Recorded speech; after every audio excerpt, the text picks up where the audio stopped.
Hanggang ngayon, gulong-gulo pa rin ako sa polisiya ng ating estado tungkol sa gambling, tungkol sa pagsusugal. Lahat illegal, pero pag dumating sa Kongreso, binigyan ng imprimatur, nagiging legal. Anong klaseng polisiya talaga yon? So hanggang ngayon ho, litong ho ako doon at sana mabigyan ng linaw ano talaga yung nais nating tahakin. Mag-raise lang ba ng funds? Kung magre-raise lang tayo ng funds, edi pasukin na rin natin illegal drugs tsaka kidnapping. Mas mabilis mag-raise ng funds kung yun ang gusto natin. Pero ito araw-araw po, as we speak right now, may tumataya ngayon. As we speak right now, merong kinabukasan na masisira pag hindi po tayo umaksyon. How did we allow this to happen?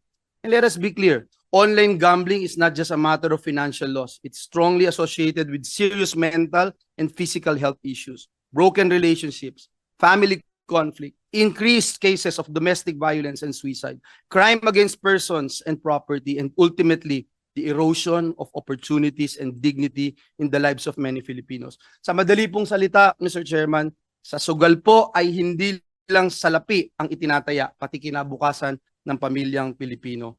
Kaya ngayong araw na ito, gusto po natin malaman, Mr. Chair, anong mga hakbang ba ang ginagawa ng pamahalaan para mapuksa ang lumalalang krisis dulot ng online gambling?